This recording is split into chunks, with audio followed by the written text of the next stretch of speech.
Howdy folks, Johnny Green here with a Throwback Thursday edition of the Higher Things Club. You may remember if you watch this channel that I recently reviewed this Dr. Dabber XS. It's Dr. Dabber's newest device, and I had referenced in that video that once upon a time I had Dr. Dabber's first ever device. As far as I know, it was their first ever, the Boost, and I had speculated that it was either in my attic or at my cousin's house, and sure enough, I had given it to one of my cousins. We were hitting this one on Christmas Day, and he had brought up, oh yeah, this is that company from that other thing that you had. And in the video for the XS, I had said that if I ever found it, I would make a video of it, and so here we are. You tell this thing's been used quite a bit, very seasoned based on the box. I took some rubbing alcohol and tried to get off a lot of these dab splats, but this box is over 7 years old, or around 7 years old, and when you got 7-year-old dab splatters, those things aren't coming off.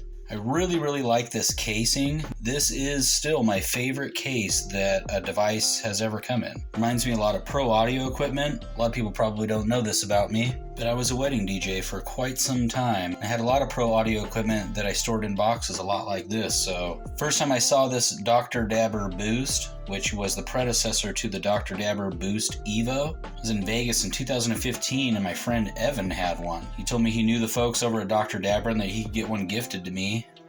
And that's what this is. Let's open it up and take a look.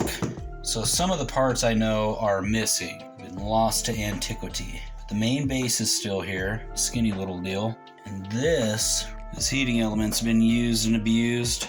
It would plug right on here. I haven't seen a heating element quite like this one. Pretty tiny. It doesn't like snap into place. It doesn't screw into place. Just sit on there like so. You have the bubbler attachment that went on like this. The mouthpiece would shoot out of here. One thing I could tell that it's missing is there was a swiper wiper, right? The dab tool, and it had a magnetic base to the tool. It would magnet to, I don't know if you can see this right here in the middle of it, there's a magnet.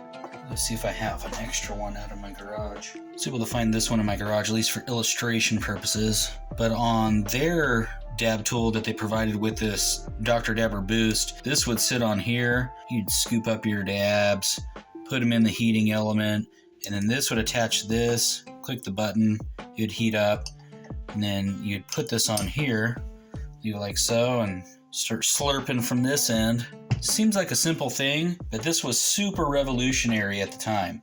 Not the least of which because of the price of it. It was $200 for the whole setup. At that time, again, we're talking about 2015, when there was like a flood of devices that came through. A lot of them that were able to do e-rig functionality were typically like $300-400. Price on some of the devices back then was bonkers. So when Dr. Dabber came out with this one and it was $199, just a smidge under $200, that was huge. Like I said earlier in the video, this Dr. Dabber Boost would later pave the way for all of their products as far as I know, including the Dr. Dabber Boost Evo, which improved on some of any of the deficiencies that they had for this device and ultimately replaced it. So I don't think that these are sold anymore. So I told my cousin this is like a family heirloom. Stoner gadget history. I'll try to clean it up in the coming days and see if it still works. Hit it again for old time's sake. That's your history lesson for today. Dr. Dabber Boost, one of the OG e-rigs out there. Get you next time on the Higher Things Club.